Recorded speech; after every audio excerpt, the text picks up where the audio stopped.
hay como un eje muy importante que se dio en muchos lados de la Argentina, sobre todo en Córdoba, en el centro del país, en Cava también.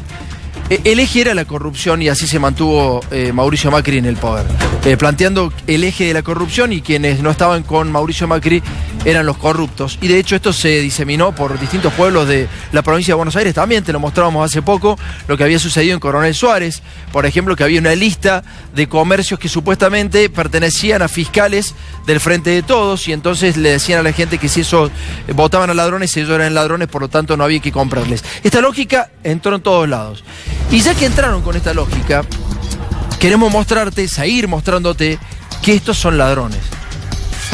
Que la política va a tener que repensar el sistema de negocios, el sistema de la corrupción, y claramente que sí. Pero estos fueron ladrones en serio, Fueron muchos millones de dólares los que se fueron. Ahora te vamos a mostrar mails de Marcos Peña, de la gente de Odebrecht, de la gente de AISA, de la gente de Rogio. Te vamos a mostrar mails de Abad, el ex titular de la AFIP, cómo en la aduana hacían negocios tremendos, en este caso particular, solamente en los mails que te vamos a mostrar, 200 millones de pesos. Deberá explicarlo Marcos Peña seguramente en la justicia después de que te mostremos todo. Pero acordate cómo llegaron y qué decían ellos de la corrupción. Dale.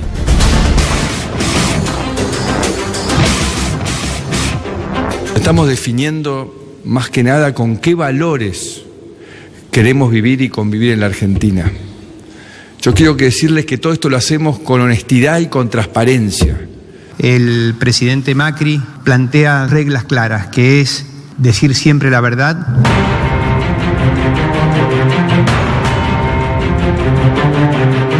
¿Qué crees que piensan los argentinos de vos? Siento que, por lo menos, se reconoce que soy una persona honesta, o transmitir las cosas desde esa buena fe, ¿no? Y creo que eso es al final del día lo más importante en cualquier trabajo que uno haga. Hoy más que nunca tenemos que dejar claro lo que queremos y lo que no. Hoy la Argentina que madruga, que respeta la ley y que ama a la familia, debe decir basta. Resulta un sarcasmo hoy hablar de calidad institucional cuando las dos fórmulas que proponen la polarización en la Argentina están hilvanadas sutilmente por algún punto de corrupción. De un lado el paradigma de la corrupción, del otro lado cierto grado de complicidad con esa corrupción, con un candidato a vicepresidente que trabajó y protegió los fueros de la doctora Fernández durante 2 años en el Senado. Bueno, se iba a construir una obra pública, una planta potabilizadora en Escobar, y esa planta tenía como constructoras a Odebrecht, lo tenía al señor Rogio y otras empresas más, Supercemento, por ejemplo. El Club de la Obra Pública, lo que denunciaba Mauricio Macri, todos estaban ahí. Y ahora te voy a mostrar la trama de corrupción, te voy a mostrar los mails de ese señor que te decía, por lo menos soy honesto. ¿Sí? ¿Es honesto Marcos Peña? Vamos despacito, te quiero explicar este caso bien despacio para que sepas que va a ser el próximo caso de corrupción de Mauricio Macri, que lo va a tener contra las cuerdas, entre otros a Marcos Peña, a Abad y a Gómez Centurión. Dale.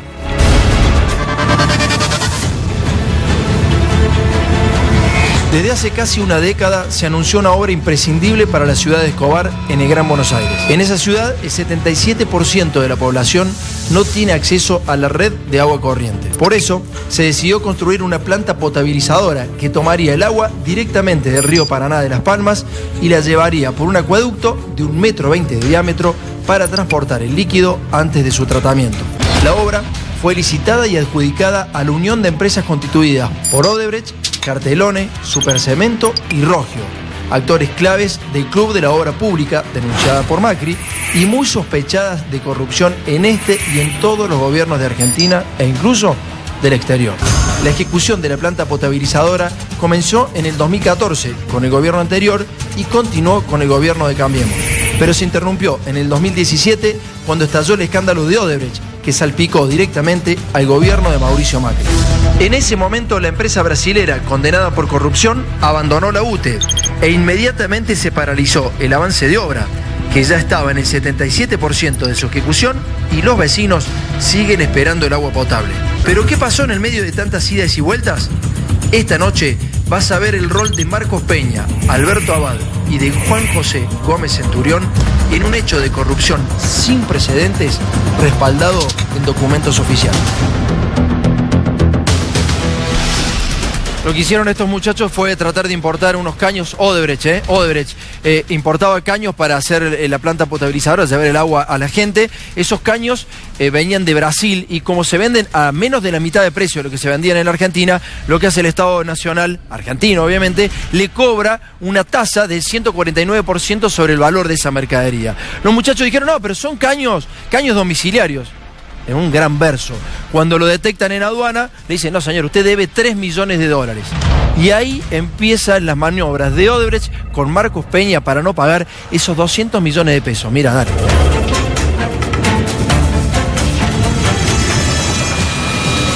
De 2014, cuando se comenzó la obra de la planta potabilizadora encargada por Odebrecht, nos vamos unos años para atrás.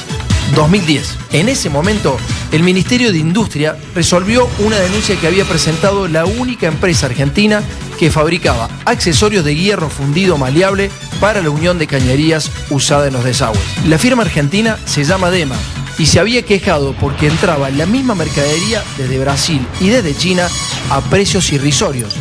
Y lo que estaban haciendo era claramente dumping. O sea, vender por debajo del costo de producción para quebrar al empresario nacional y quedarse con el mercado argentino. Este es el pormenorizado estudio que realizó el Ministerio de Industria de aquel entonces y los números demostraban una aberración contra el productor nacional. De tener una participación del 37% en el mercado de estos productos en el año 2006, la producción local pasó a tener solo el 22% en el 2009.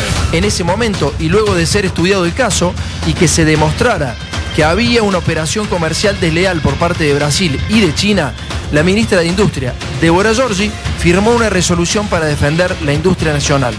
Entonces fijó un arancel antidumping del 143% para las importaciones de este producto provenientes de Brasil y de casi el 300% para las provenientes de China. De ese modo, se procuraba desalentar la importación tramposa de estos productos y proteger a la industria nacional y las fuentes de trabajo. En el próximo informe vas a ver los mails de Marcos Peña, de Abad y del gerente de Odebrecht para lograr evadir 200 millones de pesos. Daniel Capdevila es un director de AISA y fíjate los mails que le manda ahora en este primer tramo a Marcos Peña para tratar de que a Odebrecht no le cobren los $3 millones que le tenía que cobrar el Estado Nacional, o sea, de los 200 millones de pesos. En 2016, el 31 de marzo de 2016, es importante la hora, a las 11:08, Daniel Capdevila se constituye de director de AISA en un operador de Odebrecht y de Rogio. Y entonces se lo manda a Marcos Peña. Le dice, Marcos, lamento tener que molestar por estos temas tan elementales, pero necesito tu ayuda. Estamos construyendo un acueducto para darle agua a la zona norte. Le estaba mintiendo en todo porque este acueducto nunca fue construido. Y le empieza a decir que, bueno, lo va a molestar por estos temas. Vamos por el segundo paño. En el segundo paño, Marcos Peña le dice a Alberto Abad de AFIT, le dice, le empieza a decir que estaba la obra demorada, en AISA estaba parada, y entonces le dice, te copio el mail a Alberto, o sea, le copio el mail a Alberto, le dice Marcos Peña, Alberto es Abad, para que lo vean con él. Abrazos, le dice Marcos. Es decir, cuando Daniel Capdevila le dice, loco, a Odebrecht le están cobrando $3 millones el Estado Nacional porque corresponde, pero Marcos, haciendo la gamba, que no se lo cobren a Odebrecht, Marcos dice, bueno, se lo copio a Abad y lo va a solucionar el tema. Esto fue minutos después. Y vamos, por favor, en el próximo paño, vas a ver cómo rápidamente Alberto Abad, en este caso, recibe el mail de este señor, de Marcos Peña, y rápidamente le dice, por favor, activar. Caños demorados en la aduana, obra de AISA parada, por favor, activar.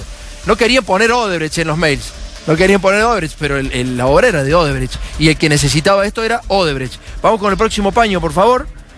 Los paños de Marcos Peña y Abad y el señor que oficiaba de operador de Odebrecht. Caños demorados en aduana, obra de AISA parada. Alberto Abad, discúlpame ayer que te abordaron en la cena de CIPEC, pero te envío el mail que me mandó Marcos Peña con el tema. estaban haciendo lobby para no pagar los 3 millones de dólares, los 200 millones de pesos. ¿A dónde fueron, Marcos Peña? Vos le hiciste ahorrar a Odebrecht 200 millones de pesos, pero ¿sabés cómo lo hiciste ahorrar a Odebrecht los 200 millones de pesos? Le sacaron una resolución, el Estado Nacional sacó una resolución para dar por tierra todo lo que era ley hasta ese momento para que Odebrecht no pagara ni multas ni pagara absolutamente nada. El último tape, dale.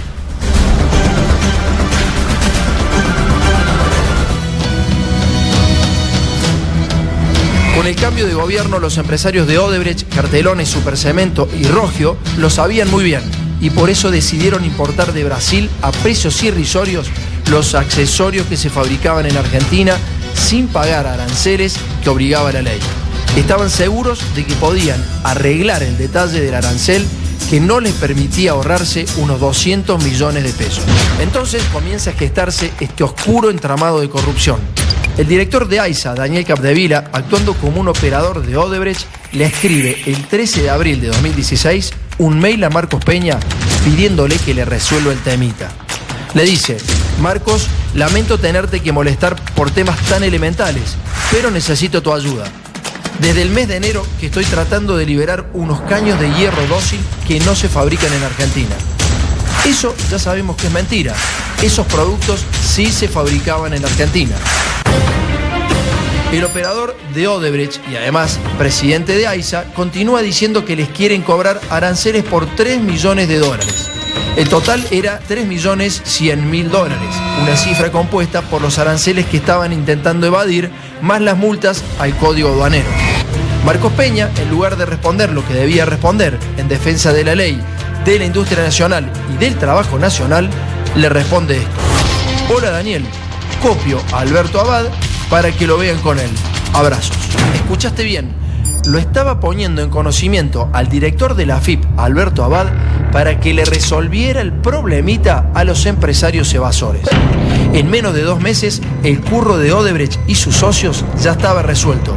El 15 de junio de ese año, con la firma del exministro Francisco Cabrera, el gobierno le quitaba la protección antidumping a Odebrecht y a Rogio.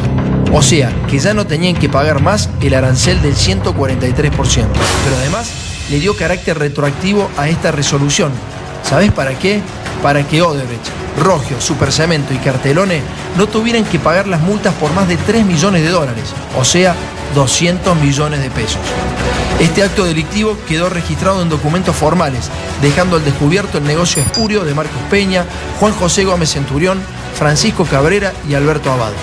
Hoy mismo, la producción de ADN se contactó con la empresa argentina que fabricaba esos mismos accesorios. La respuesta fue la peor: no, hace años que dejamos de fabricarlos.